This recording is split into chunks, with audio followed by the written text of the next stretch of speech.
to this Medicaid expansion town hall meeting. We tried to have as many of these as we can throughout the Commonwealth so that we can get people understanding what the impact of having Medicaid expansion versus the impact of not having Medicaid expansion, what it means for us here in the Commonwealth of Virginia. Without any further ado from me, I just want to go on and introduce the members of the panel that we have seated. And the person who's going to be giving the slideshow, who's going to be giving the bulk of the information, which makes it easier on all of us, of course, is Dr. Jennifer S. Lee, and she's the Deputy Secretary of Health and Human Resources. Dr. Lee is an emergency physician appointed by Governor Terry McCullough as Deputy Secretary of Health and Human Resources. In this role, Dr. Lee co-manages the day-to-day operation of 12 agencies within the Secretariat under the direction of Secretary Hazel, and advises the Secretary on a wide array of health policy issues. Prior to her appointment to Deputy Secretary, Dr. Lee served as Assistant Professor in the Department of Emergency Medicine and Health Policy at George Washington University. She previously served as a White House Fellow in the Office of Secretary Eric, and how do you pronounce his last name? Shinseki, at the Department of Veterans Affairs, and a Special Assistant to the Principal Deputy Undersecretary for Health at the Veterans Health Administration. Dr. Lee was appointed to the Virginia Board of Medicine by Governor Tim Kaine and served from 2008 to 2011.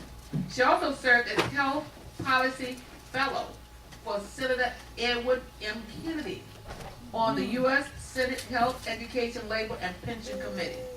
Dr. Lee completed her residency training in emergency medicine at Johns Hopkins, received her medical degree from Washington University School of Medicine, and her bachelor's in molecular biophysics and biochemistry from Yale University. Let's welcome Dr. Lee.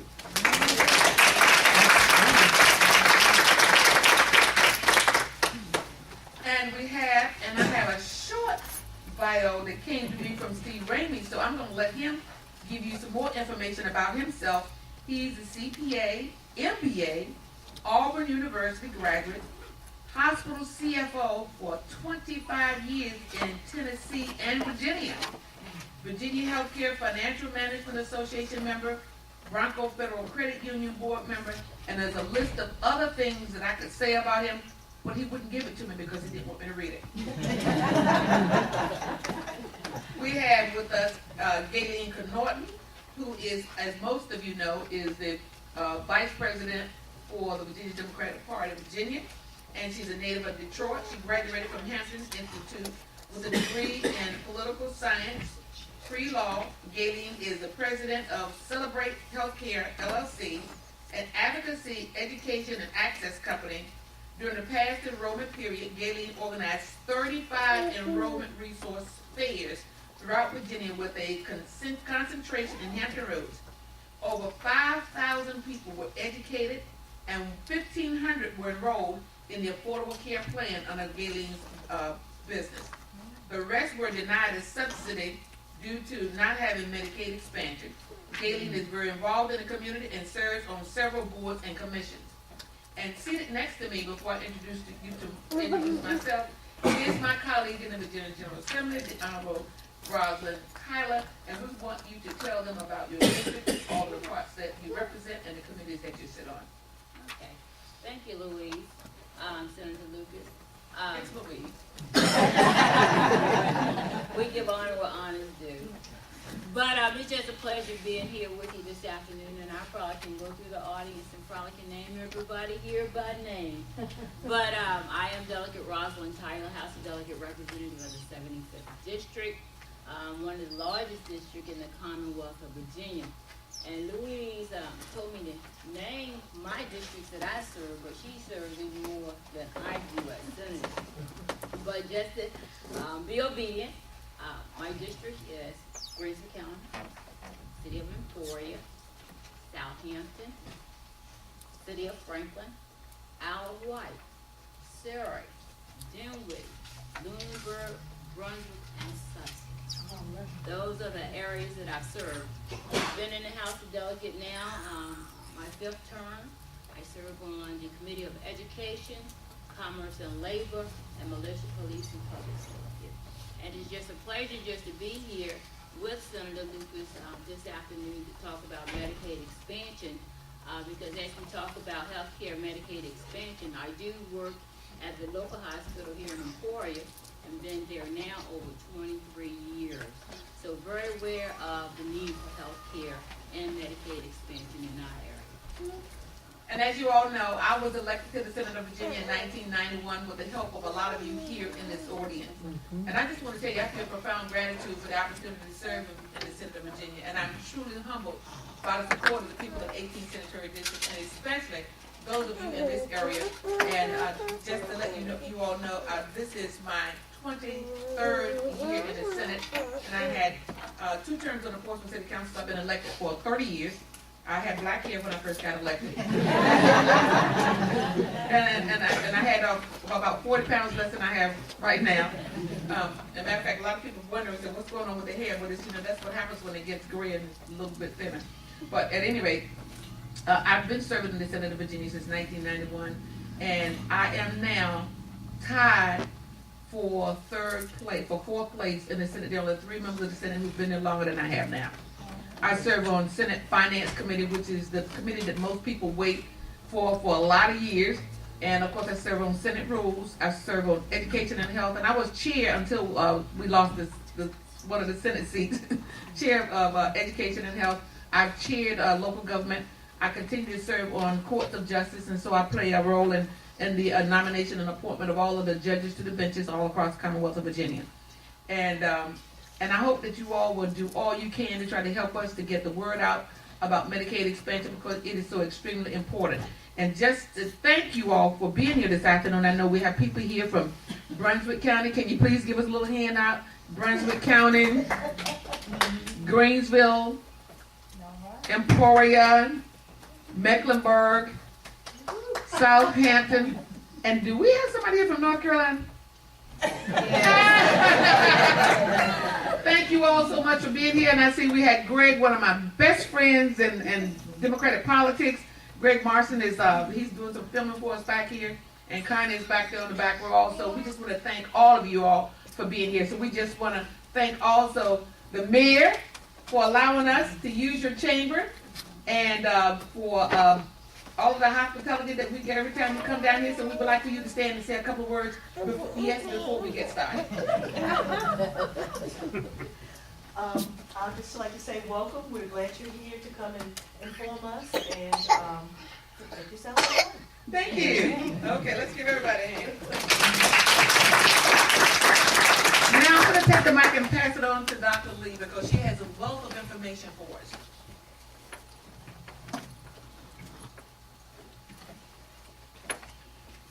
Thank you for being here tonight.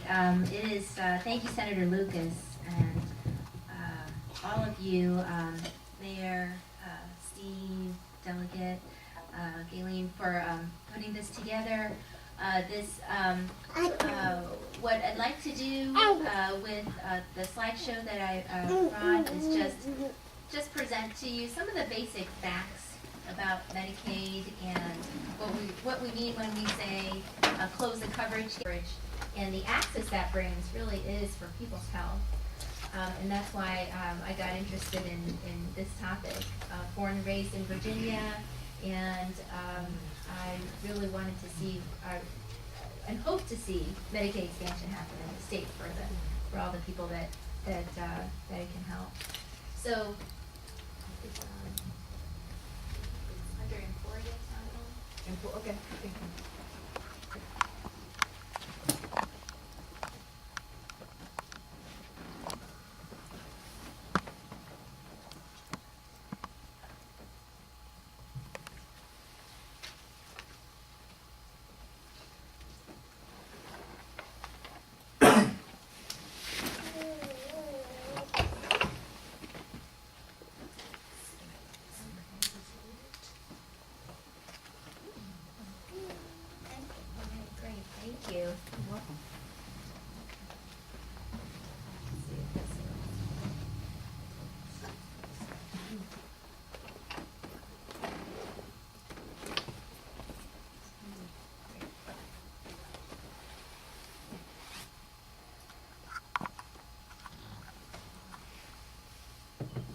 That's all the adjustment for me, is that okay?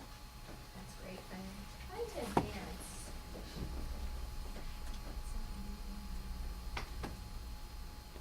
Gail, can you tilt the screen? There it is. Okay. All right. Tim. Okay, thank you. So, it's summer, and a lot of us are traveling for the summer.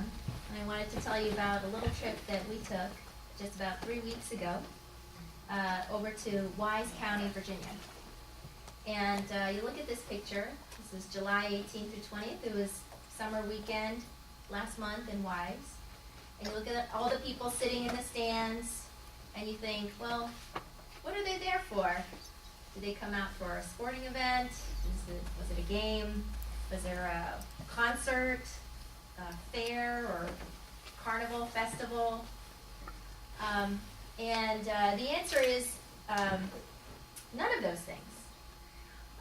We were, next slide. We went out to Wise. We thought it would be hot, but we're up in the mountains, up in coal country, and it's actually cold and raining the entire weekend. And folks had been waiting for this event with bated breath. They were waiting, camping out overnight. Almost 2,000 people ended up waiting and coming to this event. Next slide. You see folks waiting in the rain. And next slide. What they're waiting for is this. So the event was RAM, Remote Access Medical Clinic. It is a free clinic that they hold in Wise once a year, and they've done this every year for the last 15 years. And those folks, almost 2,000 people, camped out, waited in the rain, slept in their cars so they could be seen in barns. And you see here we set up treatment rooms with sheets, makeshift rooms like that, so they could seek medical care. And Dr. Hazel and I both volunteered there that weekend, and there are hundreds of volunteers who've done this. So much great work out of the goodness of their hearts. But next slide. This is the dental clinic that they set up under a big tent. Again, hundreds, thousands of people who came and waited for the one time that they could be seen in that year. And as we saw, a majority of the people came out because they needed and wanted dental care. Some of them, their teeth were so bad, they had every single tooth pulled in their mouth. Full mouth extraction. And then what happens, because you wonder, well, if you have a full mouth extraction, how do you eat? Well, then their name, if they get a full mouth extraction, they get entered into a lottery for dentures. And that year, this year, had about a little under 50 people out of 700 people who entered their names in for the lottery to get dentures. If you win the lottery, then when the clinic returns the following year, you can get your dentures. And there you see our governor who came also to visit the clinic. And this again, 3 weeks ago, this is what is happening in Virginia. People do not have care. And it's just really striking when you think about people camping out in their car, in the rain, all night to be seen one time out of the year. This is the way they get health care. So some numbers. As you may know, in Virginia, our total population is 8.3 million. We have over 1 million who don't have insurance. Of those 1 million, we talked about 400,000 people being able to be covered if we close the coverage gap through Medicaid expansion. Next slide. So who are the uninsured? You saw pictures of them right there in Wise County. So the vast majority are part of working families. They have at least one adult, oftentimes more than one adult who are working. So sometimes they're working in jobs that don't offer health insurance. They're working maybe multiple part-time jobs and that don't provide insurance coverage. And most of them are, not surprisingly, they're poor. So the majority are below 200% of the poverty line. That means for a single adult, about 23,000. For a family of 4, about 47,000. So these are the folks who are the uninsured in Virginia. Next slide. Why does it matter? Why should we care about the uninsured? Well, this graph just shows the difference between the blue bars and the green bars. Shows the difference that having health coverage or not having health coverage makes. So what on the left it says the uninsured more likely to postpone getting care because they can't afford it because of the cost. It also says the uninsured are much more likely to not have a regular source of care, no regular doctor. That they're more likely to not be able to fill a prescription because it's too expensive. That they needed care, but they just didn't get it. They're more likely to have medical bills that had a major impact on them, oftentimes causing bankruptcy because they could not afford to pay for those bills. Next slide. So, what does that mean? When you don't get the care that you need, when you don't get the medications that you need to stay on, if you have diabetes, if you have heart disease, that you don't get the screening test to be able to find cancer early, well, you don't do as well. And it's not a surprise when you research this that the uninsured, people who don't have health insurance, they do worse. They don't get screened for cancer. Then when you find the cancer, it's more likely to be late stage cancer, less chance of surviving. You know, and same thing with if you have heart disease, it's more likely that you're not going to be able to survive a heart attack because you can't get your medications.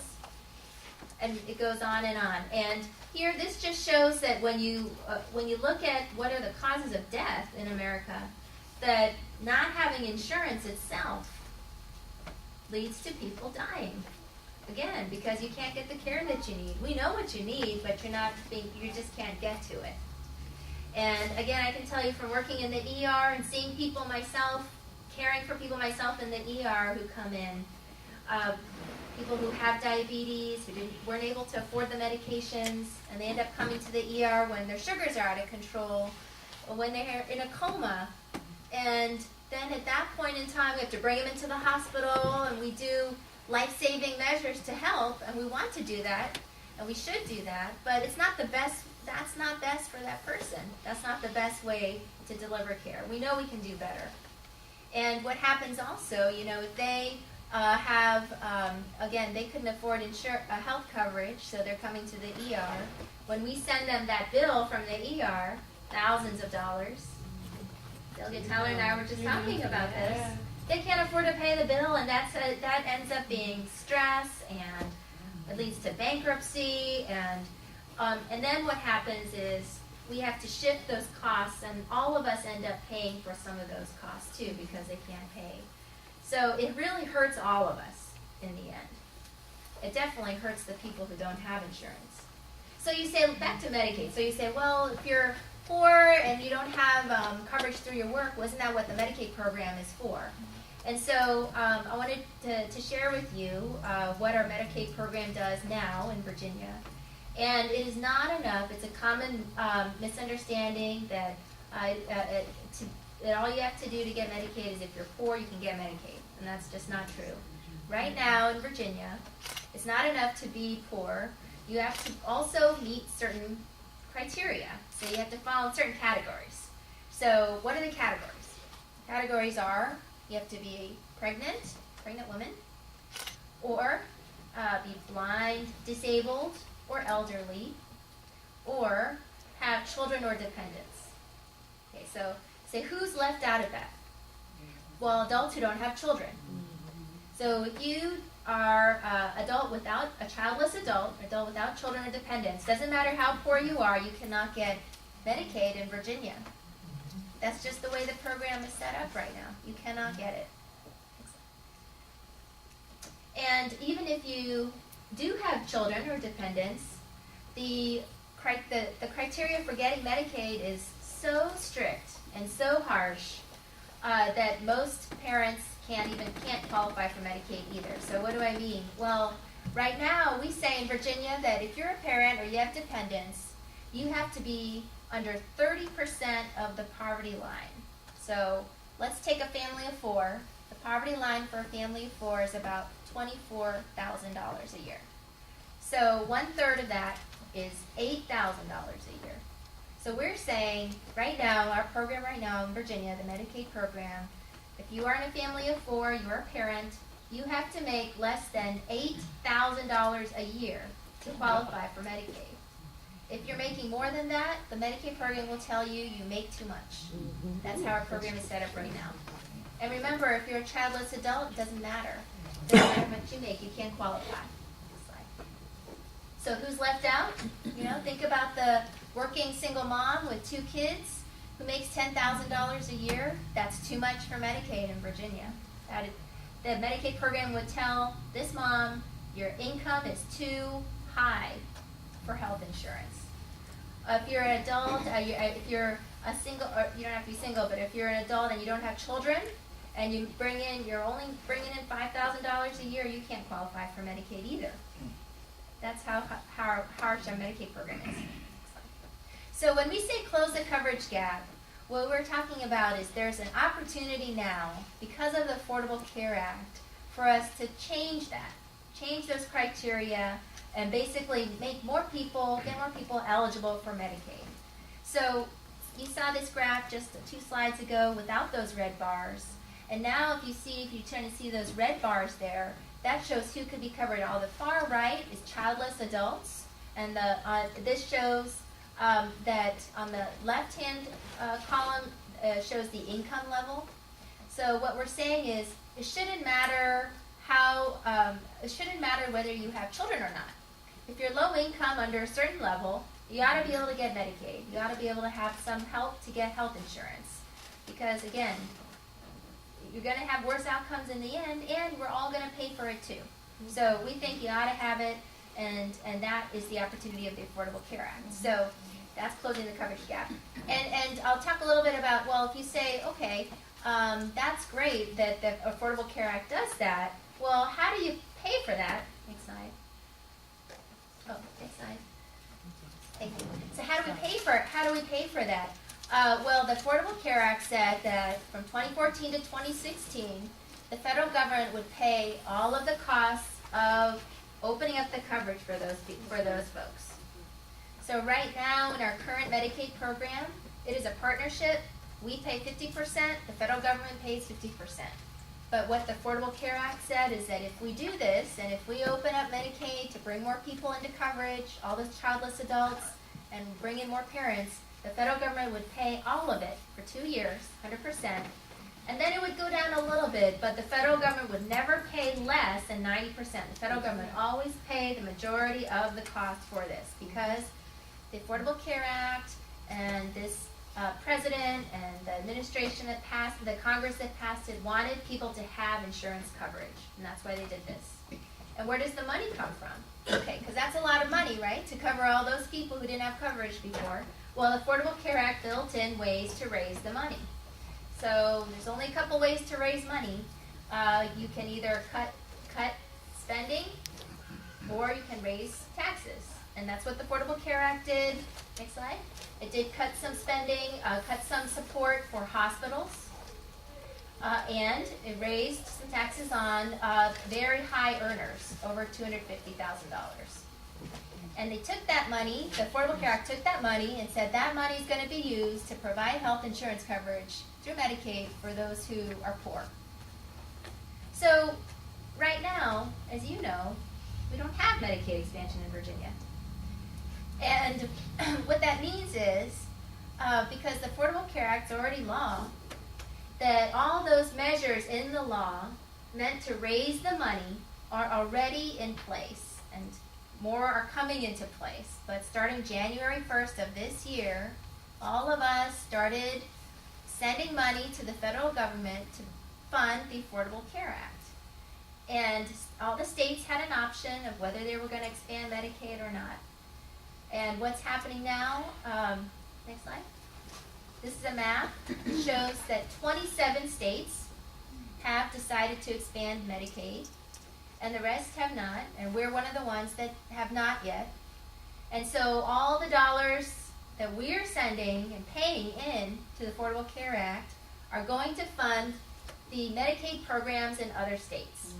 They're providing health insurance and health care for folks in other states because we have, at this point, our legislatures decided that that this is not what they want to do for Virginia. So I'm going to stop there, but that's the basic. Just to recap, I showed you the pictures of the people who need health insurance, who need health care.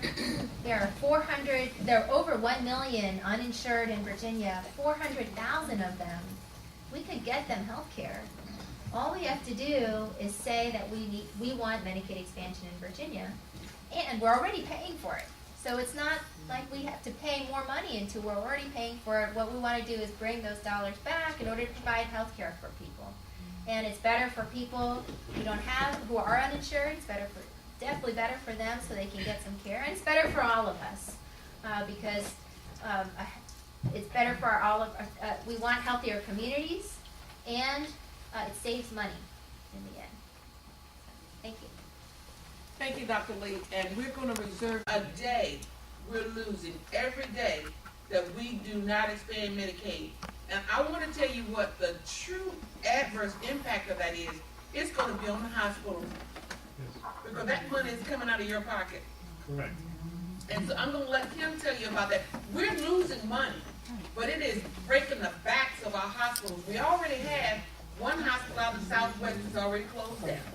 And almost every place that we have gone, we have had the CFO to tell us that absent this Medicaid expansion is crippling the hospitals. Now I'm going to let you ask your question and any others that you might like to ask of Dr. Lee. And then we're going to go on and let you hear from our next speaker who will tell you what the impact is going to be on the hospital. So after you ask your questions of Dr. Lee, we're going to turn it over to Steve Raymond.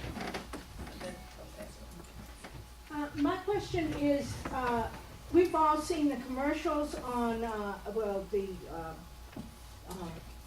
know what they are, on TV where they talk about Virginia cannot afford to, Governor McAuliffe's Medicaid expansion. Why can't we afford it when we're paying for it anyhow? That's my question. Right. I mean, how can the statement be made? Because if it was a commercial company, it would be false advertisement. Well, Dr. Lee is going to give you she's going to give you the professional answer. I'm going to give you a political answer.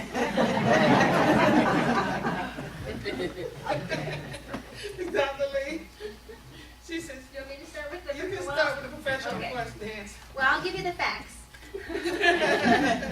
So, it's just not true. It's just not true that that we can't afford it because, as I just explained, we're already paying for it. In fact, it's quite the opposite. We can't afford not to. And it's because of what the senator just said about and the impact on hospitals. Because this law, Affordable Care Act, is already law. It's already in place, and it moves money around. And so it funds itself by reducing some payments to hospitals. And we can't afford not to do expansion. I mean, what happens and if you just think about it, you have a patient who doesn't have insurance coverage, who goes to the hospital and can't pay that bill. We all end up paying for that. And actually, in our state budget, general funds, we pay a lot of money to two major hospitals, VCU and UVA, because they see a lot of people who don't have insurance coverage. And so actually, if we did expand Medicaid, we would make money, we would bring dollars into Virginia. We'd bring our own money back that we're sending, and it also creates jobs. Over 3,000 new jobs in Virginia. And I'm going to give the political answer to that question. The political answer is they don't want to give President Barack Obama this victory. Now you can applaud that one if you like to.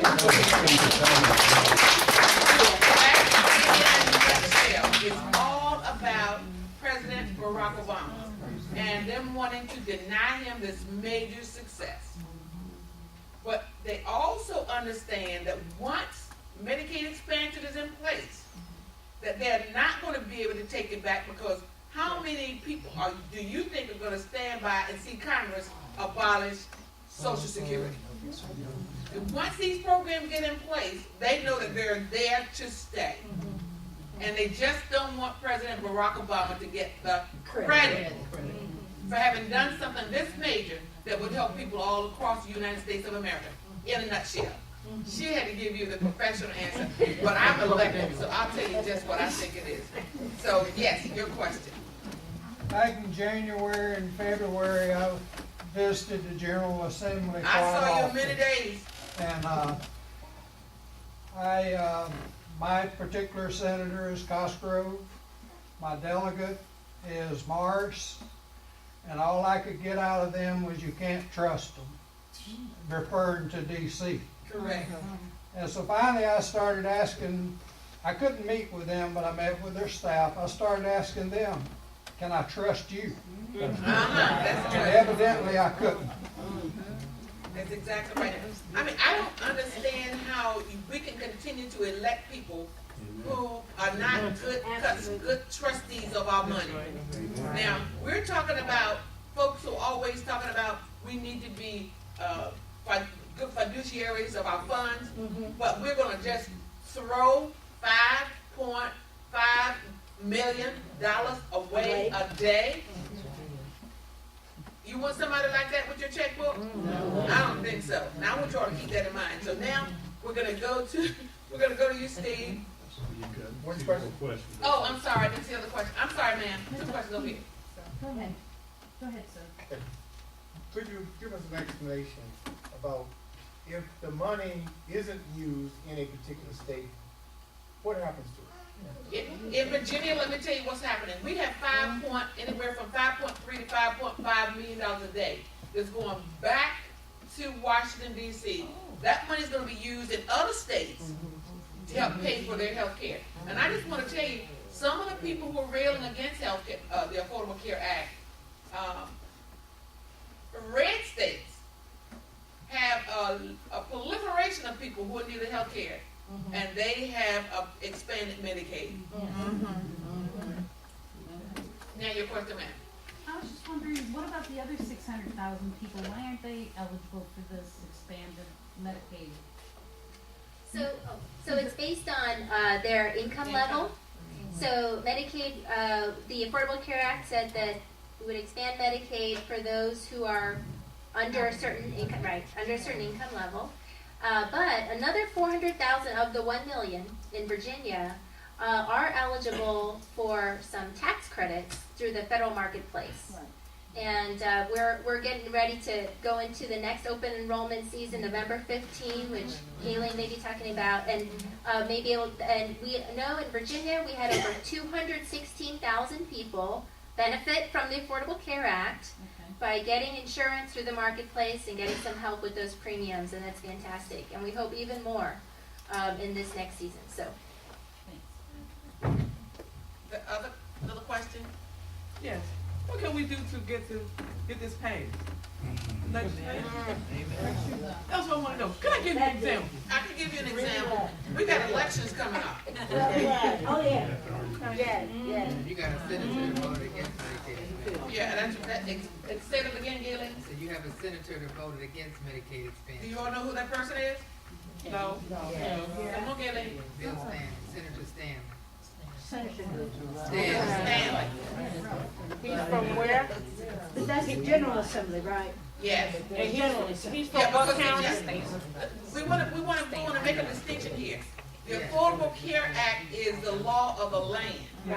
It is Medicaid expansion that we're trying to do here in Virginia. So we have people in Virginia who are blocking us being able to receive the services. And some of those people are in the Virginia General Assembly. That's why we're here. We weren't able to get it. We weren't able to expand Medicaid in Virginia because of our own legislature. It's Virginia that's stopping it. It's not the folks in D.C. We'll be real clear about that. These are the folks that you vote for who are serving in the Virginia General Assembly right now. And one of them is Bill Stanley. And just to enlighten you a little bit, this has been something that's going on the entire entire General Assembly session this year. Medicaid expansion has been one of the top priorities. And we've heard a lot of stories on the floor and talking about the need for Medicaid expansion and how it affects individuals. But it's been falling on dead ears. And she said, how can you help? Yes, getting people elected, but also let your voice be heard to your representative, not only the Democrats, but the Republicans as well. Exactly, exactly. Well, didn't they put it off by saying they wanted to do a study and, check da-da-da-da-da? They put together what was called the MERC, the Medicaid Innovative Reform Commission. I served on it. It was nothing but a shell game. That's all it was. It was a waste of time. A waste of time. We wasted from last fall until we got to the General Assembly this year, and we did absolutely nothing. With all of the recommendations that we made, again, they fell on deaf ears. They didn't follow them, and we did put the reforms in place, and we offered at least 3 different plans to the House members. We even put up a marketplace plan, and they didn't accept anything that we put forward. It was, they were just determined to say no to every recommendation we put on the table.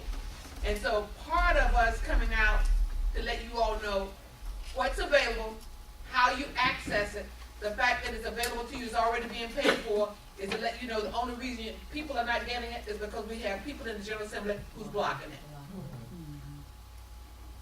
Question here. Senator Lucas, you say we're sending about $5 million a day. What is that coming from? That's our tax money? Is that? Yes, sir, exactly. All right. We're paying taxes to the federal government, our share of the Affordable Care Act? Everybody, all states are paying that money directly to the federal government, and those states that have expanded Medicaid, they're getting that money back because they're getting services to people in their states. And we're losing the money because we have not expanded. So yes, we're losing the money. We're losing our tax dollars going back to the federal government because we have not expanded. Well, that comes out of, say, our employee taxes or whatever. What I pay my people that work for me, it comes out of that. I hadn't seen it. That's the reason I asked, That's right. Well, it was a matrix that was put in place, and we only started paying it in January this year. On Okay. January 1st this year was when we first started paying it. And it was so minuscule, people didn't miss it. Because the most of it is coming out of the high dollar earners. It's people who are making over $250,000 a year. They're paying the more, I would say more or less, the lion's share. And you can also see, Yes. and that's basically what it is. So most people didn't even realize that there was a change. And that's what is so perplexing to most of us who serve in the legislature. We get elected to go and represent you, and then we come back and we say we did a 1-cent sales tax. And we had an army of people to oppose it. 1 cent for education and transportation, and people said no. And guess what they end up with? Tolls all up and down 95, all the way down to Portsmouth to Virginia Beach. So 1 cent could have kept us from having all these tolls. Correct, Rosa? And so, but it's not everybody in the General Assembly. But as you all know, the House is controlled by the other party, not the one that we represent. And we can't get anything out of there that helps people. Yes, ma'am. Good evening, Senator Lucas. My question is, Bill Stanley, what district is it that he represents? There's an election right now. I'll pull it up for you and I'll give you the district right now, but Martinsville, huh? Martinsville, right. Martinsville. The mayor of Martinsville is actually running. Yeah, that's right, the mayor of Martinsville is running against him. So if you got friends down there, call and wake them up. But Frank Ruff voted against it too. Just in case you all don't know. Yes, he did. And what district? Frank Ruff, What district does he represent? Rep Mecklenburg. 15. Part of Brunswick What County. about Randy Forbes is ours? I beg pardon? Randy Forbes? He's a U.S. senator. But he didn't support it either, so you're right. But we have elections coming up, and you can have an impact on people who are blocking Medicaid expansion in Virginia in this upcoming election. Yes, sir. Dr. Lee, I'm going to point this at you. community health care centers. Surrey has one, Waverly has one, Stony Creek, Ivor, Southampton County. Senator Louise Lewis's hometown, Portsmouth, got a beautiful community health care center. Walk in one door, you go to the doctor's office. Walk in the other door, it's dental clinic. One-stop shop. It is. And they've gotten that way in Ivor now. But if you fall below the poverty line, I know Horizon Health Services out of Sussex County, you walk in there, if you've got your EBT card or whatever, $10. I've got insurance. That costs me $160 a visit. But if you're poverty stricken, it's $10 to get the same benefits I get. They say, well, how can they do that? They get $1 million grants from HRSA every year. They have a grant writer, and they do it. You went out and Wise. I got to meet an individual that runs New Horizon Community Health Care Center in the Valley. They have 5 doctor's offices. Only 2 of them have dentists. The way a lot of your doctors are paying their student loans back, go to an underprivileged area, we'll take care of you. You got to stay 5 years. These doctors are falling in love with these country people that bring them garden vegetables. You know, bring them fish when we go fishing. And they like that. They're making a difference. But my question with the Medicaid expansion, what is going to go on? Are we going to be able to pay the hospitals? You know, if your private doctors, your private hospitals, they're going to say, I'm not going to take Medicaid. They're cutting me. I charge $500 for this. Medicaid only wants to pay me $125. I don't need their business. Steve Raymond has some of those answers for you. Okay. But that's the main thing I wanted to say. These community health care centers are saving a lot of people in our area. Diabetes is rampant. Yes, it is. But they go there, they come out with a bag full of medication that'll last them 90 days until their next returning trip. I can't do that. But those community health care centers are a godsend Yes, they are. to their people. To their communities, yes, they are.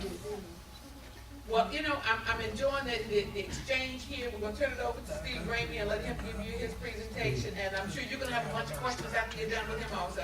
Now, I do have a sign-up sheet, but I think before we get done, you're probably going to have all your questions answered. But we're going to turn it over to Mr. Ramey right now. I think the official sign-up sheet is your right arm. As it's been so far. First, I would like to thank Dr. Lee for really giving the broad picture for the state of Virginia, because that keeps me from having to do that. So I'll be a lot briefer, and I'm going to talk about how the impact is to the hospitals. I work at Southampton Memorial Hospital in Franklin, Virginia, and we are a sister hospital to Southern Virginia here in Emporia, so we work together on projects. We know each other. I know their CFO, their CEO. We're all friends, so we work together. We're owned by the same company. I can tell you that in the last 3 to 4 years, both hospitals are starting to get crunched harder and harder on making earnings and making a profit. And you say, well, why should a hospital make a profit? And the reason they make a profit is to reinvest, because you've got to buy new capital equipment. And as you know, in the healthcare arena, capital equipment is not cheap. If you go out and buy an MRI, it's a $2 million purchase. It's not a simple purchase. So healthcare is not cheap because of the quality of the technology we have in this country. It is not a cheap thing. Just speaking to how this expanding coverage, if we were to expand coverage here in Virginia, how it would impact our 2 hospitals here for the next 2 years, it would add $1.7 million to our 2 hospitals. And that is here in Emporia and in Franklin. And that's just those 2 hospitals. Now, somebody here, if you go over to the South Hill, they're going to have a similar impact. If you go to the South Hill Hospital over there, Community Memorial Hospital, I believe is the name of it, you will have a similar impact there. What we're having to do in the meantime is, because we don't have coverage, we do have a lot of people who come to our hospital without coverage. They'll come to our ER without insurance. And so what we're, by law, and we're required to take care of them. And by, you know, just by morals, you're required to take care of them. As Dr. Lee would tell you, you can't just turn somebody away that you know is not safe. You have to take care of them. So right now, we attack it two ways. First, we try to get them on Medicaid. That's our first attack. And we have a person dedicated to try to get these people on Medicaid.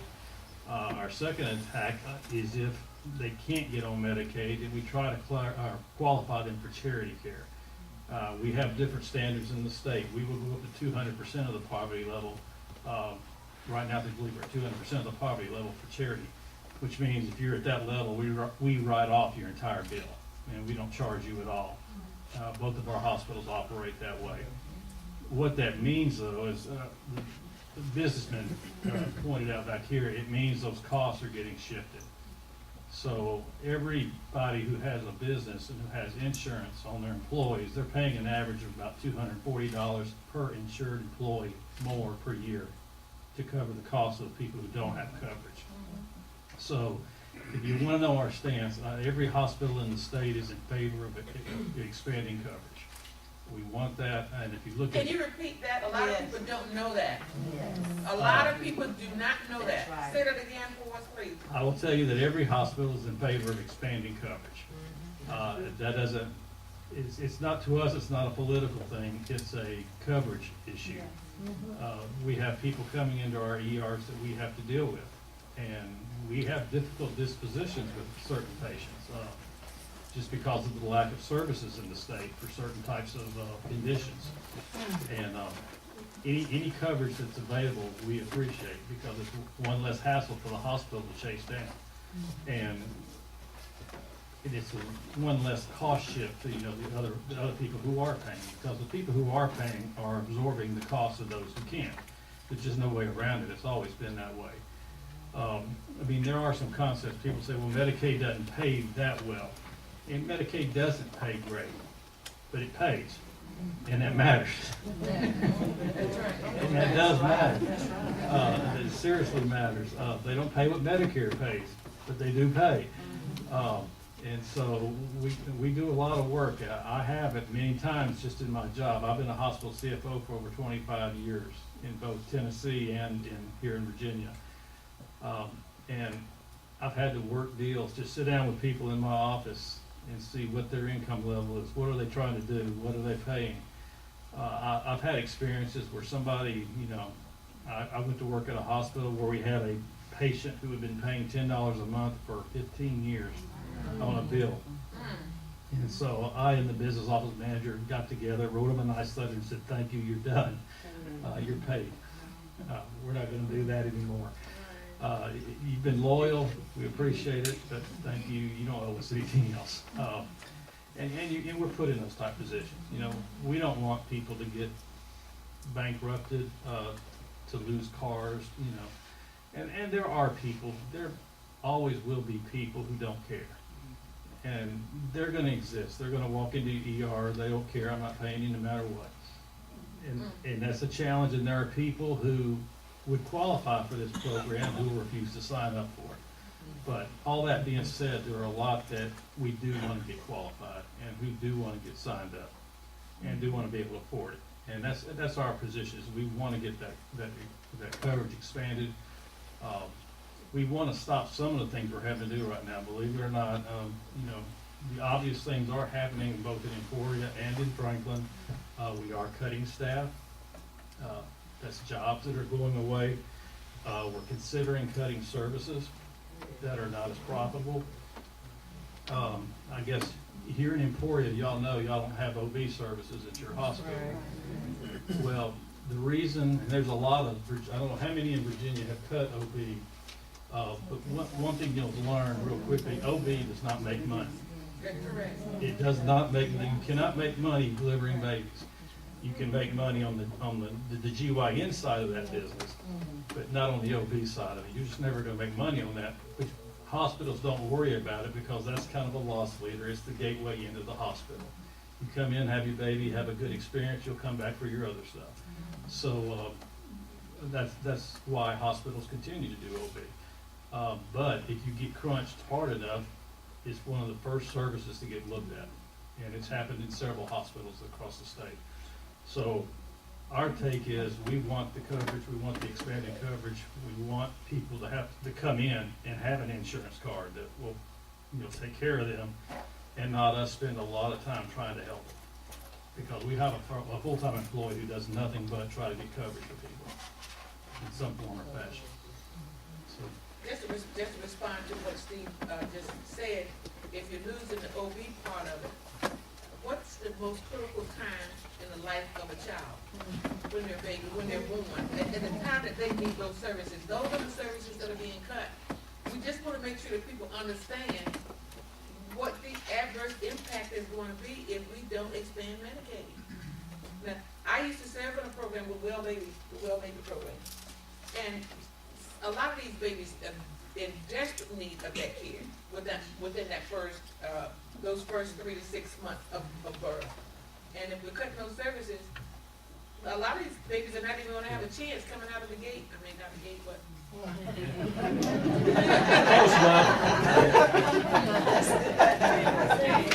Okay, I'm gonna put my mouth before the night's over. Just I haven't already done that. So at this point, I'm gonna turn it over to Gayleen Norton, who is gonna tell you about the program that she has been producing and putting forward. And I can tell you, just on a little lighter note, Gayleen Norton got Senator Locke and myself and Delegate Lowell Poole and some other legislators, and she kind of dragged us around with her for some of these presentations. And I was amazed the number of people who came to those programs and were sitting out there and said, well, I probably don't qualify, but I'll try anyway. And we had one young man who was in need of an operation, and he would have died if he had not had it during the summer. His insurance ended up costing him $10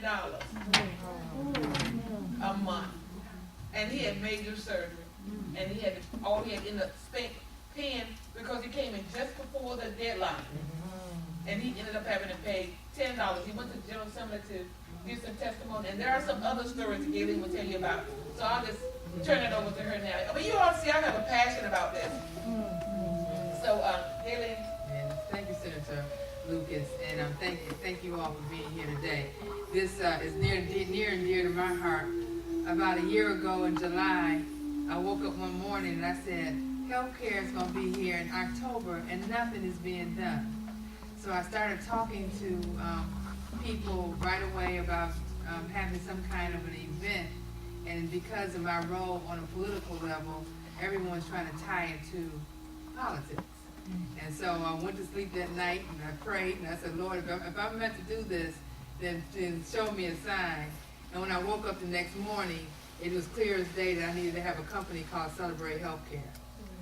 And as soon as I told everyone my name to my city and to other stakeholders, everything went by the wayside. Everything went away. And all of the naysayers all went away.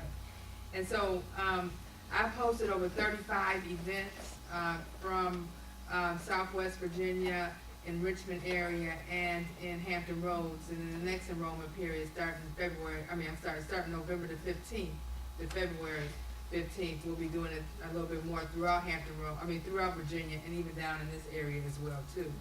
And what we do, we're a one-stop shop. So you come in, you can attend workshops on affordable care updates, and so we have people come down from Health and Human Services out of Washington that attend. We also we partner with the Urban League, and we have a Building a Better Life workshop that teaches you how to financial wellness, how to fit healthcare into your budget, also how to purchase a home and credit repair. And then we have workforce development is the third component. And workforce development is important because the more people that get health care, the more jobs is going to be available, just like Dr. Lee and Senator Lucas said. It's going to be more jobs available. But if the people aren't trained, who's going to fill the positions? And so we invite schools and we bring EBMS, they come to it as well, and we partner with hospitals as well.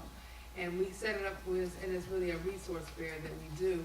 And then we have a whole group of enrollers. We partner with a broker, TFA Benefits, that have been with me since day one. They get it, they understand it, and they know how to ask the right questions to get people enrolled.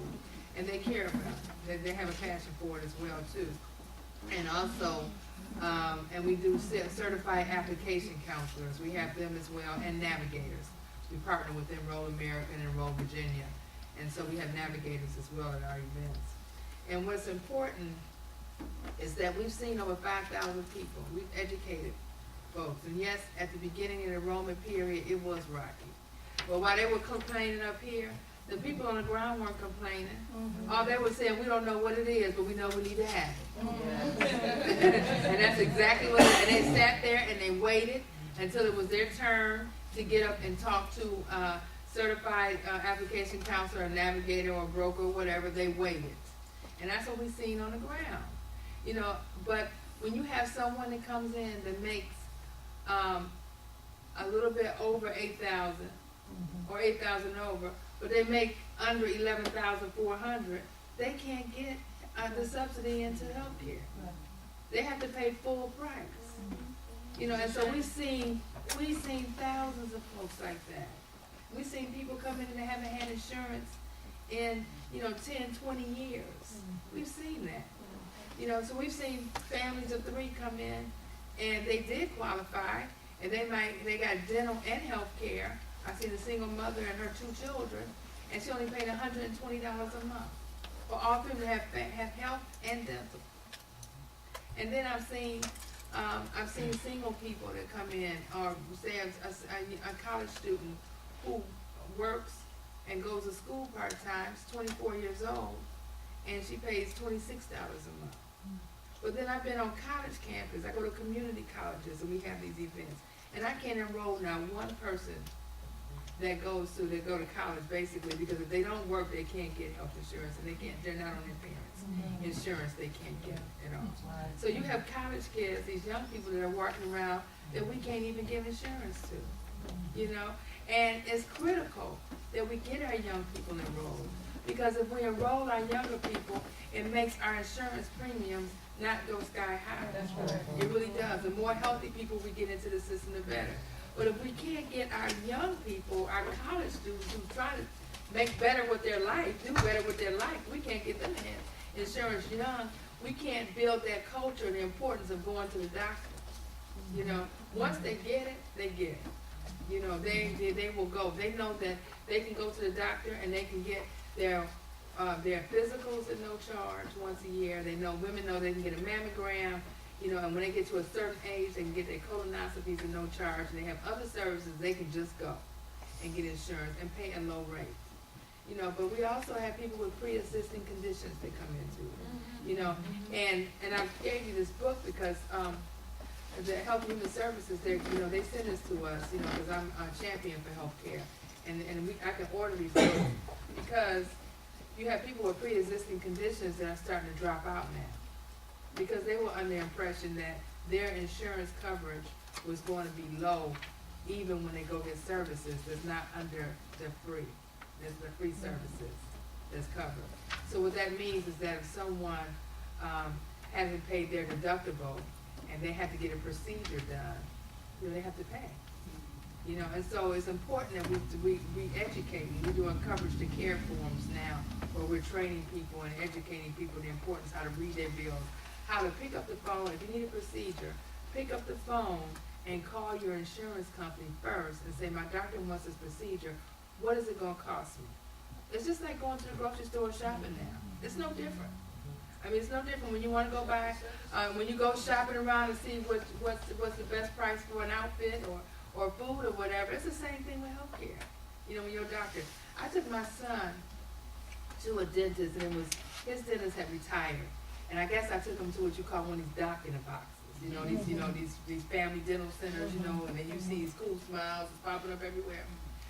I took my son to the doctor, and I'm just using it as an example because I want people to start paying attention when you go into as well. They told my son, he was 16, and he had 8 cavities. Now my son goes to the doctor every 6 months. And 8 cavities. Normally, I would have said go ahead and fill it. But he wanted the porcelain ones. So that was like $3,000. So that kind of helped my decision, you know, because they didn't want the silver ones like we were coming up. Now I'm gonna tell you, so, but my gut feeling was that there's something wrong, you know, with this picture.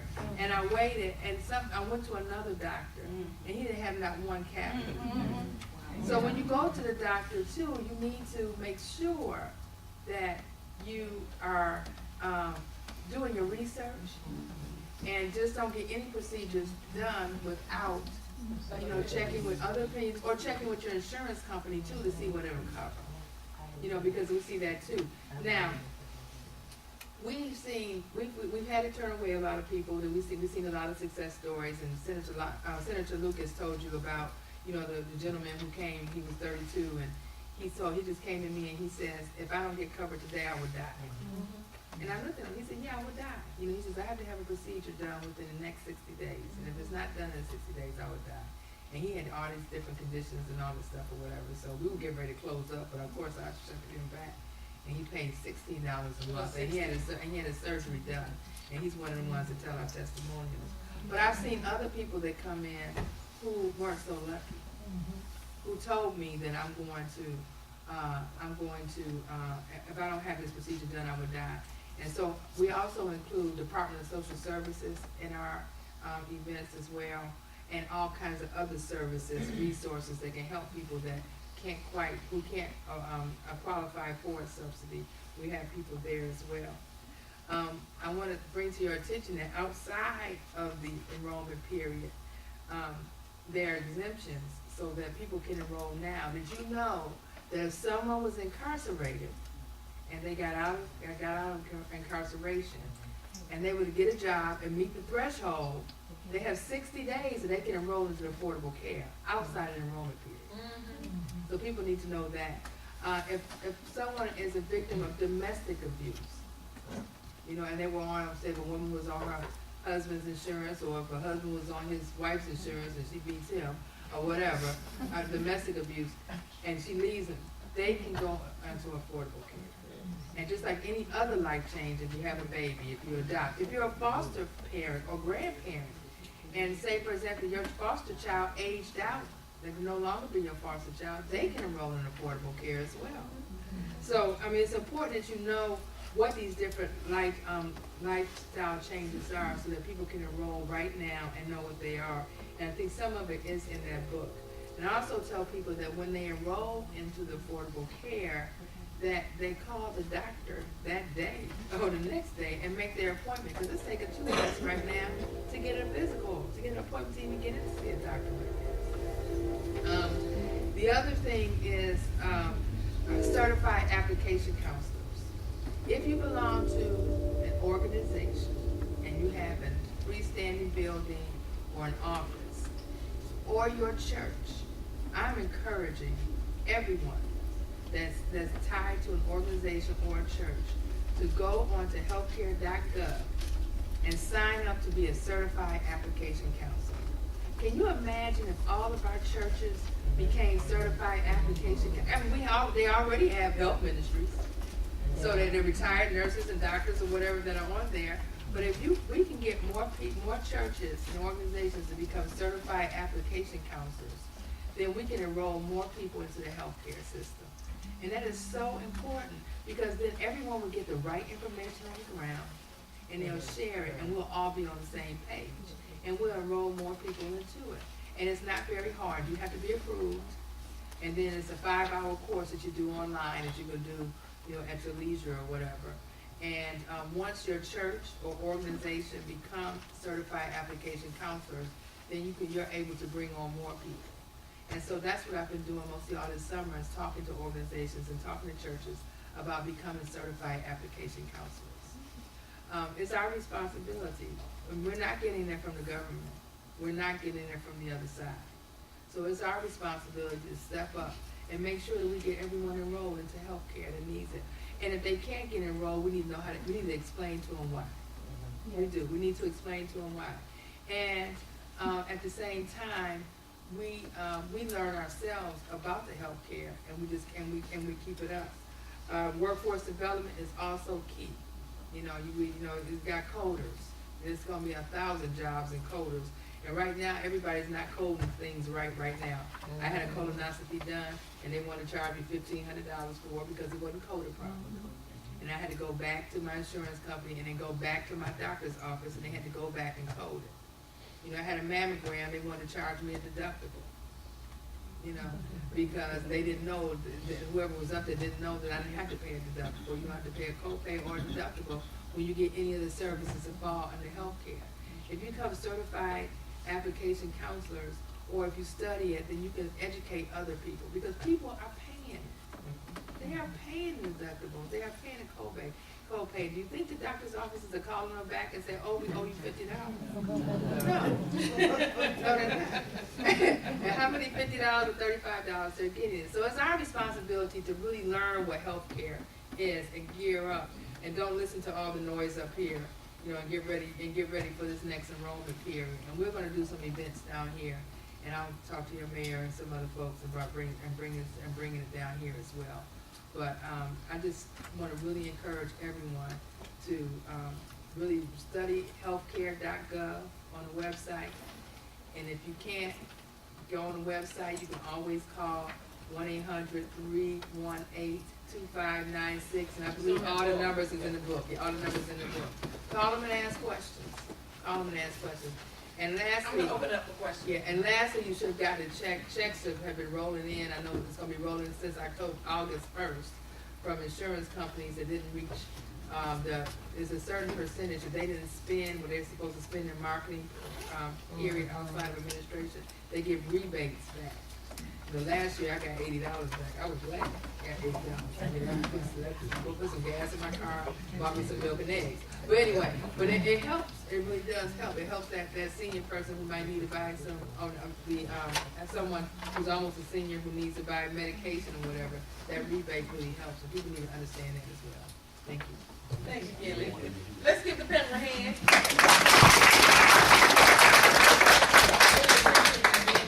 I'm gonna just make one personal statement about my health condition last year. I had sciatica, so I had to have 2 shots in my spine. What did I have? What's it called? Epidural steroid injection. Hurts my hell. But anyway, I went to the doctor in November, and he said to me, we were at the Democratic Committee meeting, we were at the Central Committee meeting, remember Gayleen?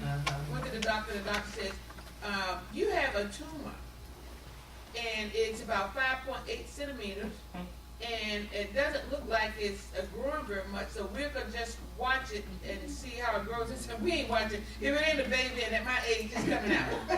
And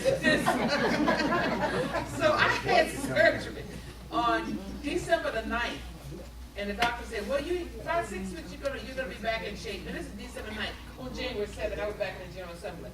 So there's a lot to be said about having good health insurance, because you never know, and especially when your hair starts growing, all kinds of stuff start falling apart. So you need to have good health care, you need to have a good doctor. And I will go to the doctor, and if there's something in there, it's coming out. We're not watching anything. If it's not supposed to be there, it's coming out. And so I know I make light of it, but that was my little medical situation back in December. Now, ma'am, you have a question, and then sir, back to you. Okay, one question she answered for me about the certified application specialist. Yeah, one of the things I think we have in this area especially is we have what we call the digital divide. We have a lot of people here who don't have access to the internet, or they don't understand how to apply for that. We spend a lot of time in the early part assisting people with trying to apply, even though they may have been applying for the Kentucky plan or whatever else online in another state. One of my friends is here, Sharon. We're both nurses. We're former OB nurses. So we went through the Met when OB closed. We're nurse educators. I work in career and technical education, so I'm very familiar with workforce development. But we're also members of Chi Eta Phi Nursing Sorority, and so we're very interested in assisting with that. And we're here tonight because we wanted to make sure that our community, when this rolls out, or whatever we need to do, that we're the advocates here trying to make sure that we have some stewards in the community to get this done.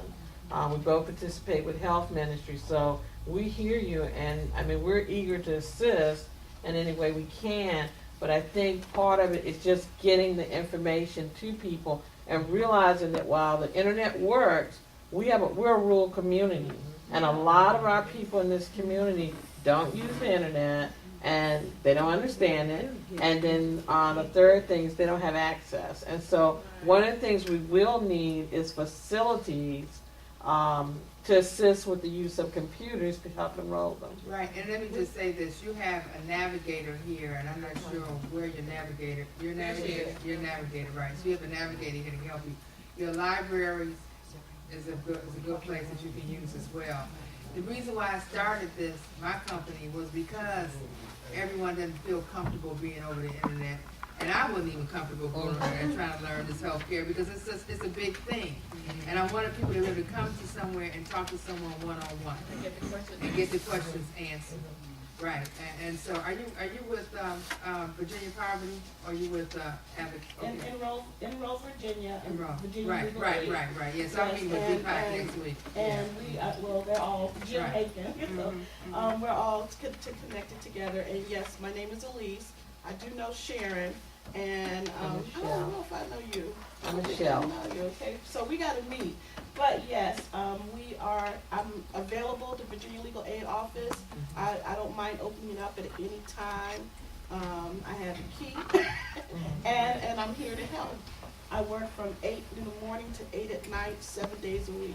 So I have a passion as well, and my story is very similar to all that you've heard.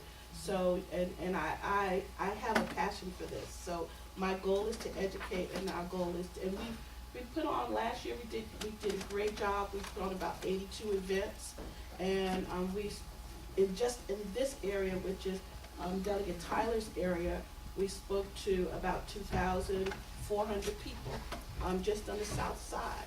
So, and we plan to do more this year. As a matter of fact, I didn't want to send out anything until I heard what was going on today, but and also waiting for our recertification in September.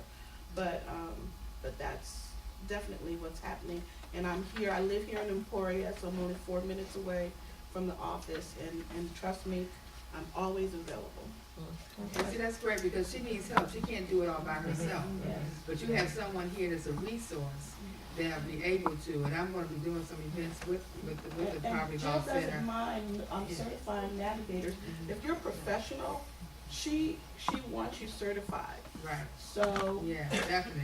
And so we need to have more. So now you have someone on the ground. And Delegate Tyler and I are desperate to try to get as much assistance as we can in our district, and especially in the more rural parts of our district. And that's part and parcel of the reason why we're having these town halls, because we want to not only just educate people, we want to make connections so folks can link up to help us advance this. We're here tonight also, just to add to what Senator said, is that we don't want this issue to die. No. We have to keep creating an awareness because it's not done. It's not a done deal. We head back to the General Assembly on September 18th. That's correct. And we're going to be talking about Medicaid expansion. And so it's not just for us to tell your story, it's for you to also contact other senators, other legislators, and email them, because numbers do count. Yes, they do. So you need to create an awareness about Medicaid and let them know that you are supportive. And then next year, during election time, House and the Senate, they can count the votes. They can count the votes.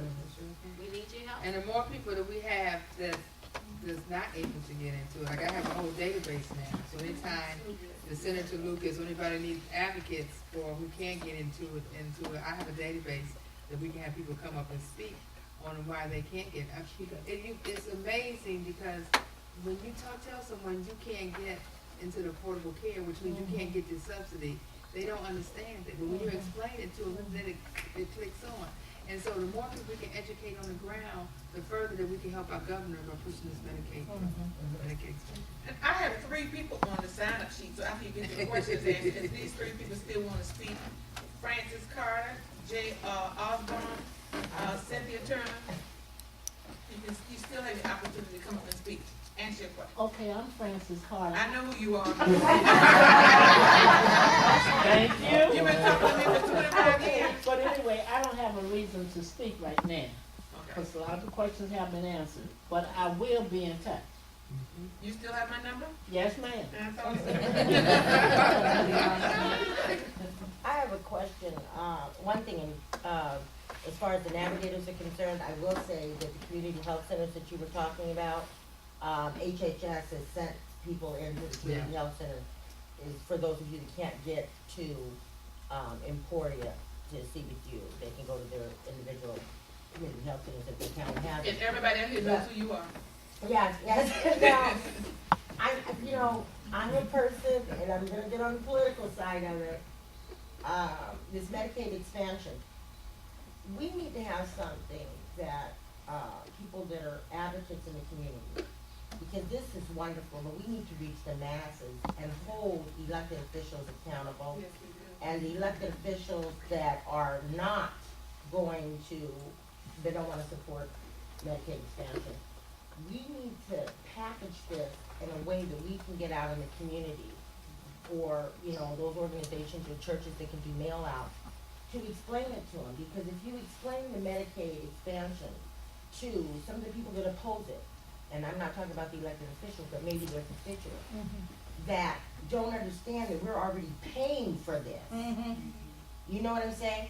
We have to talk to some people, it's about the service, and some people, we have to tell them about how the money, and follow the money. And again, I gotta tell you that, we've seen all kinds of documentaries about, if you explain the Affordable Care Act and you ask a person, would you prefer to have the Affordable Care Act or Obamacare, and they'll say Affordable Care Act.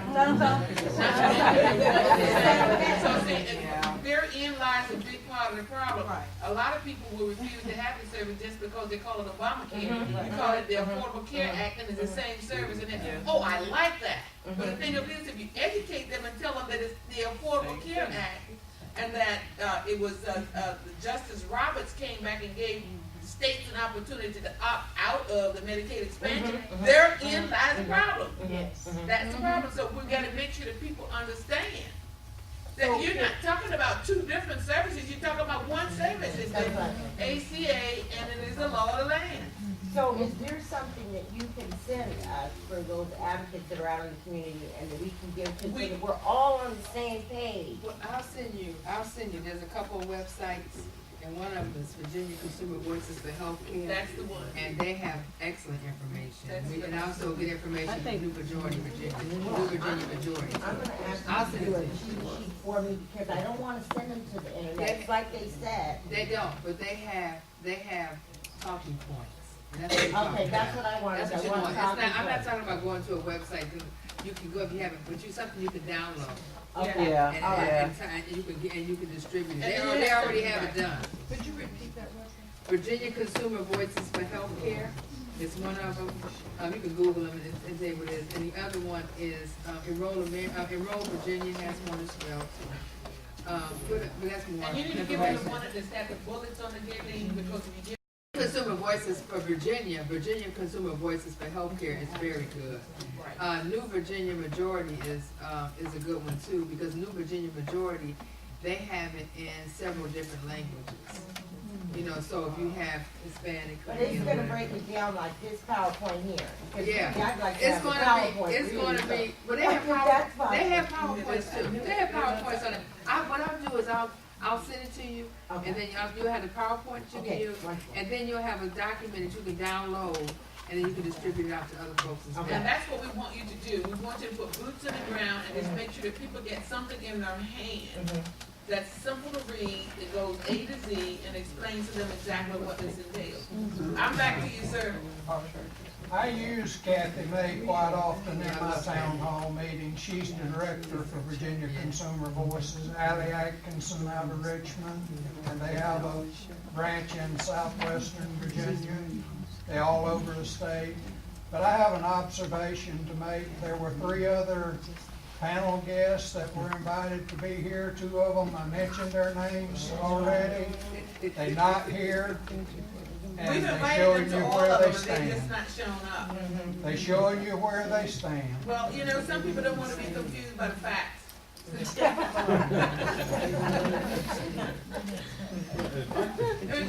Mr. Raymond has another statement to make also, I'm gonna come right back to you.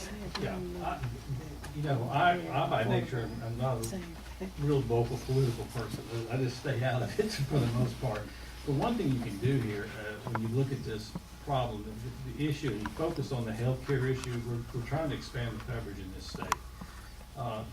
As our country is made up, we're 50 states, so this can be done 50 different ways in 50 different states. Sure. So it doesn't have to be, if you want to get out of the political side, it doesn't have to be the Obamacare way. That's right. It can be the Virginia way. And we put That's forth, what you we really- put forth Marketplace Virginia. And As a that's- matter of fact, I that's how you even need suggested they change the name, remember? Yes. And that's one way of talking to people who may be opposed to it just on that reason. There are a lot of smart people in Virginia, and the state has the ability to adapt it, to change it. To say any law that came out of the federal government is perfect would be crazy, because they're not all perfect, and the Affordable Care Act is not perfect. And the ones come out of General Assembly, the same thing. They're the same thing. They all need tweaking, they all have problems, and they all have things that we criticize, but you can still do it the Virginia way. It just needs to get done. And you have to realize that Medicaid and Social Security, when it started off, it wasn't perfect. And they're still tweaking it, but we just celebrated the 49th anniversary of Medicaid and Social Security.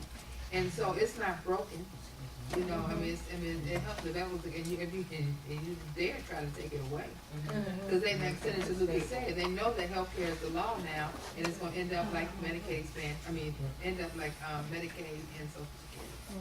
And realize too that Kentucky, the governor of Kentucky, they ran it right through. Exactly. They didn't get approval from the legislators. No, and They they just did went it on ahead and got it Kentucky done. ways. Kentucky He's did that, and that's a exactly red state. We don't care how we do it in Virginia, as That's long as right. we get it done. Correct. Back to you for your question.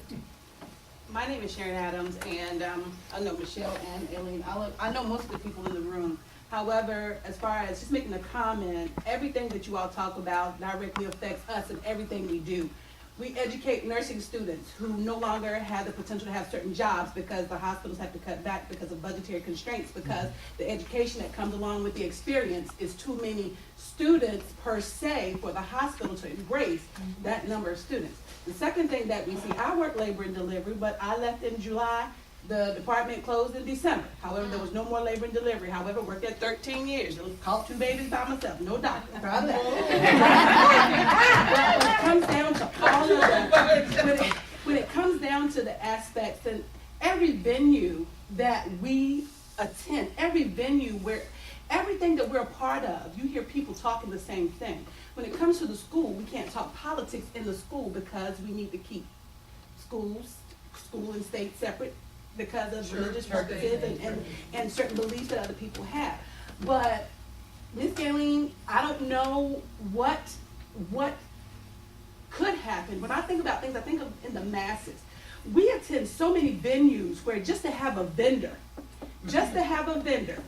as far as political attachment, no political attachment. However, we just have someone here who wants to be a vendor to provide information to those folk who don't know. We go to state conferences every year for the state of Virginia. Sometimes 2,500 people are in our presence. And guess what? Not only are the students from vocational education high school, they're adults as well. We actually graduate probably 60% more adult students than high school that attend vocational education programs. However, when it comes to having a venue and a platform, then once state competitors are done, we go to nationals. Just having that one person, the power of one. You have Wright and I who are on the forefront, and folks say, oh, well, they're always politically correct. That's not what we do. We just try to make sure everybody's informed. Well, that's the reason why I had to start my company. And everything that I do, I don't, whatever they say, politically correct or whatever, I just talk about healthcare. Yeah. And I just include healthcare. I don't leave my personal opinion out of it, but I bring the facts with me too, though. And the fact, you call the facts political if you want to, but the facts are the facts. But that's why I haven't had any problems, because I haven't done that. And the vendors come in, I partner with Bonsacor and Centera. I mean, I have the Gen Care. I mean, I have the big companies that come in and support what I do, but we did so many, I have a record now. So it's not like fly by night that I'm just doing something gonna be 1 and 2, but I have a consistent record, and they know I'm passionate about it. But I'm very consistent with my format, and I have people turn out to my events. So it was, the first event I had 400 people, and then we had the challenges with the website, so it was 25, 50 here. And then then they start talking to each other, because I keep them connected, and then I start having 100 to 150 coming, and 800, and then 1,000. You know, so it took a lot of work. Well, maybe perhaps as far as, hopefully this is the proper platform to ask, but as far as reaching out, every February, our nursing sorority, we do Go Red for Heart. As far as just reaching out to somebody, just have someone come and present I'll this give you my information. card. I'd be happy to. Like, there's just so many things, there's so much going on. There's And a just lot the of pathways we resources out travel. here, and they're very interested Same in rural question. areas down here that come down here. There are a lot of resources, and that's one thing that I've been able to do is connect with a lot of different resources. The young invincibles, they come down to my event, and they speak out to the young people. You know, they'll travel.